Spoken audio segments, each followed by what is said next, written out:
Hello, and welcome to the California Department of Public Health Radiologic Health Branch's Guide to Completing the RH313A Training and Experience Form. This video will explain the use of the Authorized Medical Physicist form. However, a similar format is used for the other training and experience forms.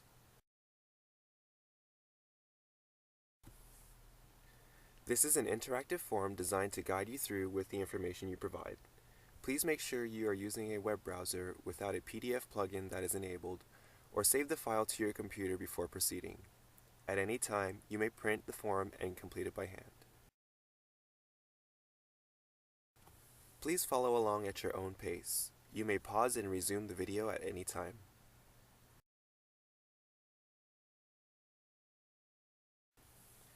When you first open the file, you will find that the majority of the form is not fillable. The sections that you need to complete are indicated by blue borders.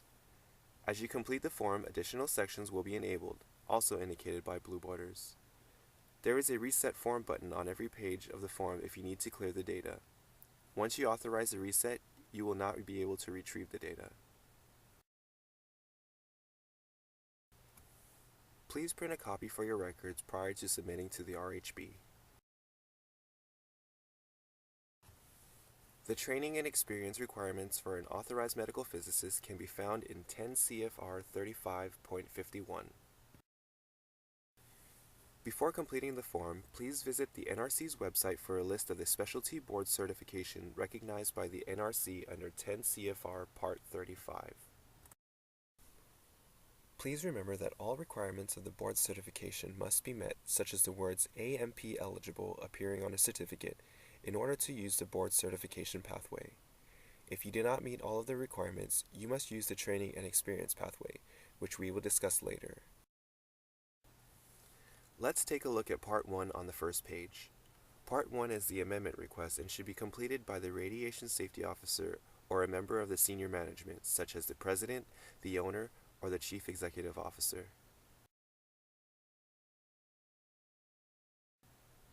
Please provide the name of the proposed authorized medical physicist, the number of the radioactive material license for which you are requesting this change, the name and the title of the person authorizing the request, and the date. After printing the form, please sign the required sections. Next, please check the boxes next to the authorizations you are requesting. For this video, I will be named Proposed AMP, requesting to be added to the license for Strontium-90 eye applicator and high dose rate remote afterloader. Let's start by filling out the form.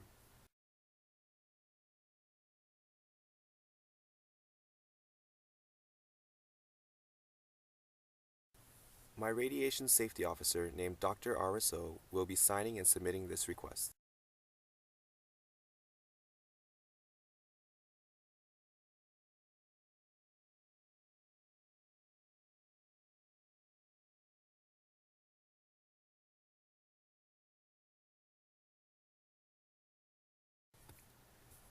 Part 2 is for the training and experience information. If the proposed authorized medical physicist was listed on a California radioactive materials license as an authorized medical physicist within the last 7 years for all of the authorizations checked in Part 1, please check yes and enter the license number in question 1.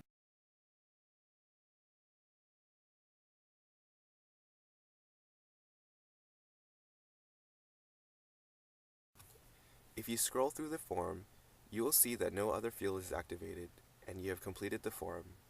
There is a Verify and Print button at the end of the form, but I will discuss that later.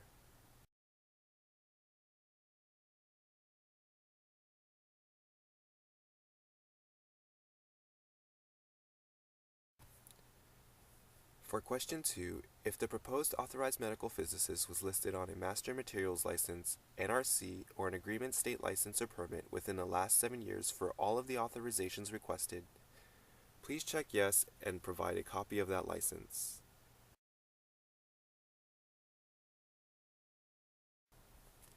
Next, for question 3, if the proposed authorized medical physicist was listed on any license as an authorized medical physicist for any other authorizations, check yes and enter the California Radioactive Materials License number, or provide a copy of the non-California license.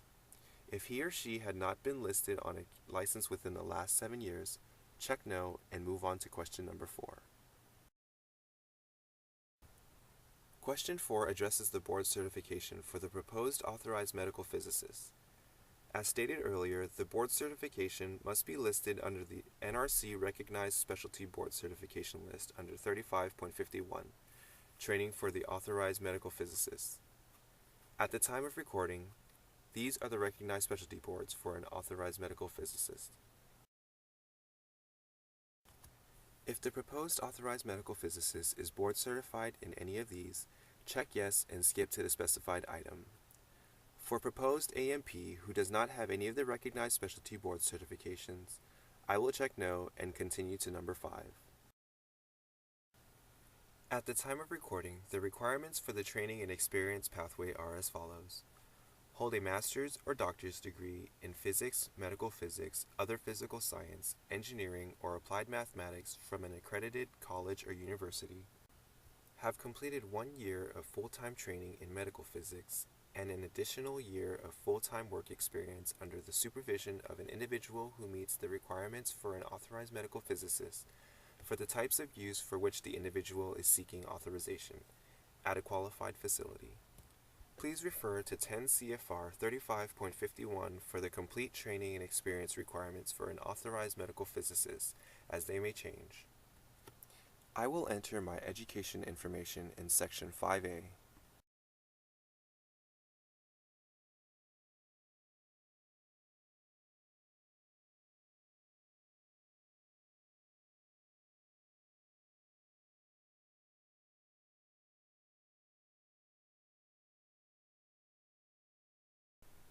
On the following page, I will enter my training and experience information in section 5B.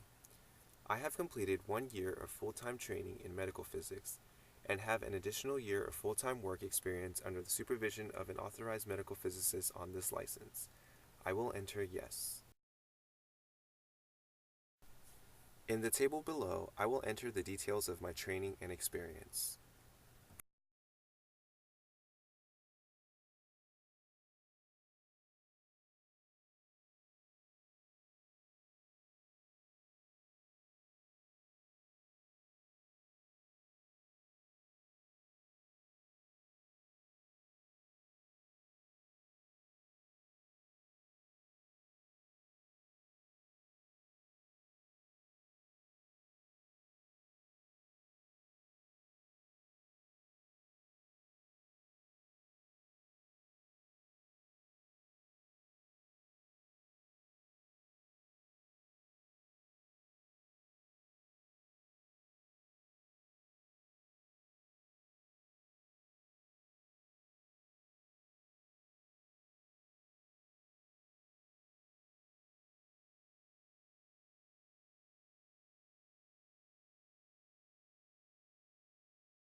I will enter the supervisor's information as well.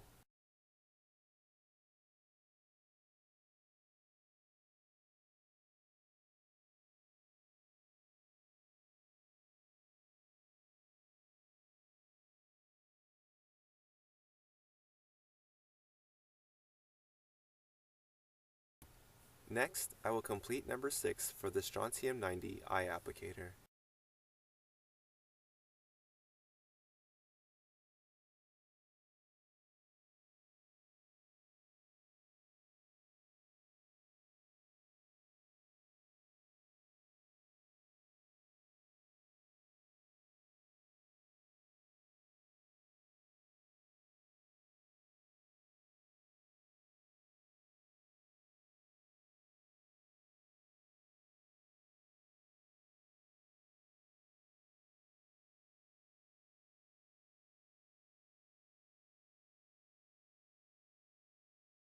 On the next page, I will enter the training details for the high dose rate remote afterloader.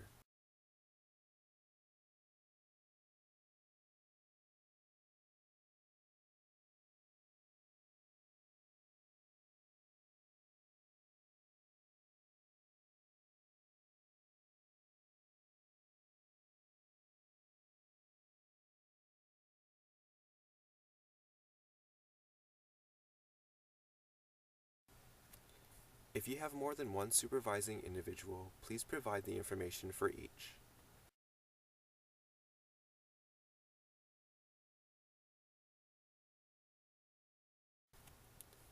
Part 3 is a Preceptor Attestation section. Complete the fields and have the Preceptor sign the printed form.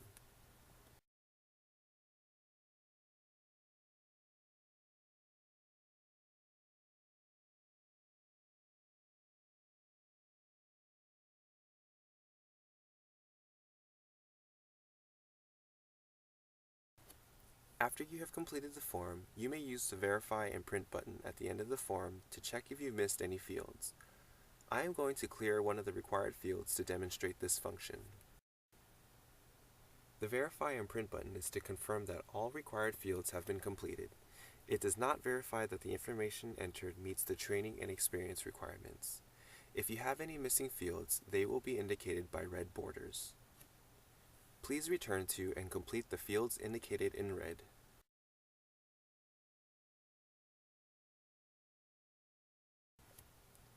If all the fields have been completed, you have the option to print the form.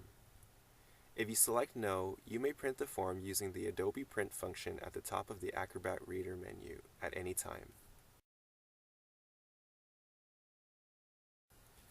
Again, please remember to submit all necessary documents, such as a copy of the board certificate meeting all of the NRC requirements, and complete copies of non-California licenses, and broad-scope radiation safety officer verification letters if applicable, and submit your request in duplicate. I hope this video guide has been informative. Thank you for watching.